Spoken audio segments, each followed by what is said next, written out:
ಮಂಡ್ಯ ಕ್ಷೇತ್ರದಲ್ಲಿ ಮೈತ್ರಿ ಅಭ್ಯರ್ಥಿಯಾಗಿ ಕುಮಾರಸ್ವಾಮಿ ಕಣಕ್ಕಿಳಿತಾ ಇದ್ದಾರೆ. ಆದರೆ ಜೆಡಿಎಸ್ ಅಭ್ಯರ್ಥಿಗೆ ಬೆಂಬಲ ನೀಡೋದಕ್ಕೆ ಸುಮಲತಾ ಅಂಬರೀಶ್ ಹಿಂದೇಟು ಹಾಕ್ತಾ ಇರುವಂತೆ ಕಾಣ್ತಿದೆ. ನನ್ನ ಬೆಂಬಲಿಗರ ಸಭೆ ನಡೆಸಿದ್ದು ಯಾವುದೇ ನಿರ್ಧಾರವನ್ನ ಪ್ರಕಟಿಸಿಲ್ಲ. ಈ ಮಧ್ಯೆ ಬೆಂಬಲಿಗರು ಮಾತ್ರ ಪಕ್ಷೇತರವಾಗಿ ಕಣಕ್ಕಿಳಿಯುವಂತೆ ಒತ್ತಡ ಹಾಕ್ತಿದ್ದಾರೆ.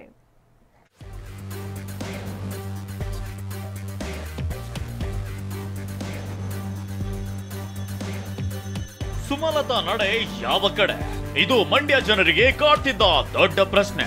ಬಿಜೆಪಿಗೆ ಬೆಂಬಲ ನೀಡಿದ್ದ ಸುಮಲತಾ ಬಿಜೆಪಿ ಟಿಕೆಟ್ಗಾಗಿ ಕೊನೆ ಕ್ಷಣದವರೆಗೂ ಪಟ್ಟು ಹಿಡಿದಿದ್ರು. ಆದ್ರೆ ಬಿಜೆಪಿ ಜೆಡಿಎಸ್ ಮೈತ್ರಿ ಬಳಿಕ ಮಂಡ್ಯ ಕ್ಷೇತ್ರ ಜೆಡಿಎಸ್ ಪಾಲಾಯಿತು. ಮಂಡ್ಯದಿಂದ ಎಚ್.ಡಿ. ಕುಮಾರಸ್ವಾಮಿ ಸ್ಪರ್ಧೆಯು ಫೈನಲ್ ಆಯಿತು. ಹೀಗಾಗಿ ಸುಮಲತಾ ಮುಂದೇನ್ ಮಾಡ್ತಾರೆ ಅನ್ನೋ ಕುತೂಹಲ ಗರಿಗೆದರಿತ್ತು. ಹೀಗಾಗಿ ನಿನ್ನೆ ಬೆಂಬಲಿಗರ ಸಭೆ ಕರೆದಿದ್ದ ಸುಮಲತಾ ಅಭಿಮಾನಿಗಳ ಮುಂದೆ ಭಾವುಕರಾಗಿ ಮಾತನಾಡಿದ್ರು. ಏಪ್ರಿಲ್ 3ರಂದೇ ನನ್ನ ನಿರ್ಧಾರ ತಿಳಿಸ್ತೀನಿ ಅಂದ್ರು. ನಿಮ್ಮ ಉಬ್ಬಿದ ರಕ್ತನಾಳಗಳ ಸಮಸ್ಯೆಗೆ ಎವಿಸ್ ಆಸ್ಪತ್ರೆಯಲ್ಲಿ ಕೇವಲ 30 ನಿಮಿಷದ ಲೇಸರ್ ಚಿಕಿತ್ಸೆಯೊಂದಿಗೆ ಮುಕ್ತಿ ಹೊಂದಬಹುದು. ಹೆಚ್ಚಿನ ವಿವರಗಳಿಗಾಗಿ ಸಂಪರ್ಕಿಸಿ 8088837000.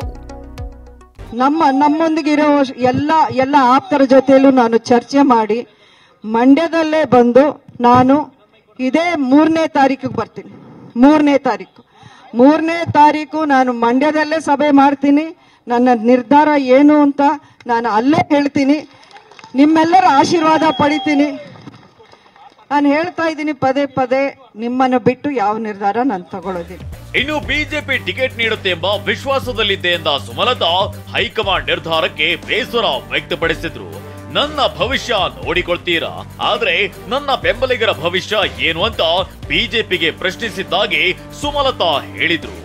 ಯಾವುದಕ್ಕೆ ನೀವು ಕನ್ಸರ್ನ್ ಆಗೋಕೆ ಏನು ಇರೋದು ಬೇಕಾಗಿಲ್ಲ. ನಾವು ಎಲ್ಲವನ್ನೂ ನೋಡ್ಕೋತೀವಿ. ನಿಮ್ಮ ಕಾರ್ಯಕರ್ತರನ್ನು ನಾವು ಕೈ ಬಿಡುವಂತ ಪ್ರಶ್ನೆ ಇಲ್ಲ. ನಾನು ಮೊದಲಿನಿಂದನೂ JP ನಡ್ಡಾ ಅವ್ರನ್ನ ಭೇಟಿ ಆದಾಗ್ಲೂ ಅದನ್ನೇ ಹೇಳಿದೆ. ನನ್ನ ಭವಿಷ್ಯ ಏನೋ ನೀವು ನೋಡ್ಕೋತೀರಾ, ಏನೋ ಮಾಡ್ತೀರಾ. ನನ್ನ ಕಾರ್ಯಕರ್ತರು ಏನಾಗಬೇಕು, ನನ್ನ ನಂಬ್ಕೊಂಡಿರೋ ಒಂದು ಬೆಂಬಲಿಗರು ಅವ್ರಿಗೆಲ್ಲ ನಾನು ಏನು ಆನ್ಸರ್ ಕೊಡಬೇಕು ಅಂತಾನೆ ನಾನು ಕೇಳ್ಕೊಂಡಿದ್ದೆ.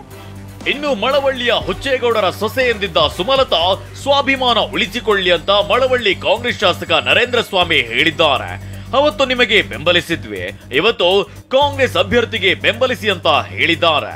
ಇದಕ್ಕೂ ತಿರುಗೇಟು ಕೊಟ್ಟ ಸುಮಲತಾ ಮಂಡ್ಯದಲ್ಲಿ ನನ್ನ ಅಭಿಮಾನಿಗಳ ಶಕ್ತಿ ಇದೆ ಅಂತ ಹೇಳಿದ್ದಾರೆ. ಈ ಮಳವಳ್ಳಿಯ ಏನಂತ ಯಾರು ಸೊಸೆ ಅಂದ್ರು?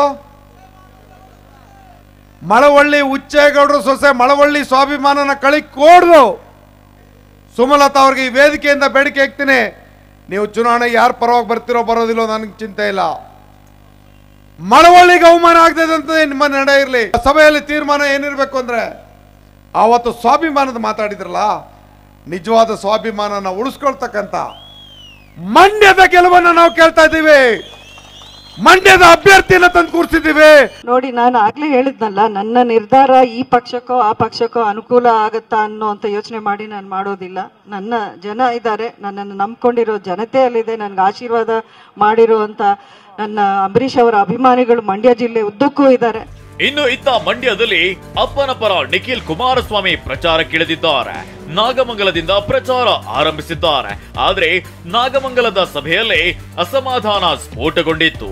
ಕೇವಲ ಜೆಡಿಎಸ್ ನಾಯಕರಿಗೆ ಭಾಷಣಕ್ಕೆ ಅವಕಾಶ ಕೊಟ್ಟಿದ್ದಕ್ಕೆ ವೇದಿಕೆ ಮೇಲಿದ್ದ ಚೇತನ್ ಶಿವರಾಮೇಗೌಡ ಕಿಡಿಕಾರಿದ್ದಾರೆ.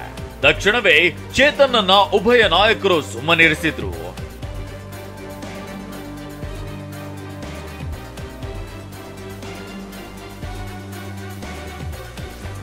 ಮಂಡ್ಯ ಸ್ಪರ್ಧೆಯನ್ನ ಸುಮಲತಾ ಸಸ್ಪೆನ್ಸ್ ಆಗಿ ಇಟ್ಟಿದ್ದಾರೆ. ಪಕ್ಷೇತರರಾಗಿ ಸ್ಪರ್ಧಿಸ್ತಾರಾ, ಮೈತ್ರಿ ಅಭ್ಯರ್ಥಿಗೆ ಬೆಂಬಲಿಸ್ತಾರಾ ಅನ್ನೋದು ಏಪ್ರಿಲ್ 3ಕ್ಕೆ ಗೊತ್ತಾಗಲಿದೆ. Bureau report, TV9.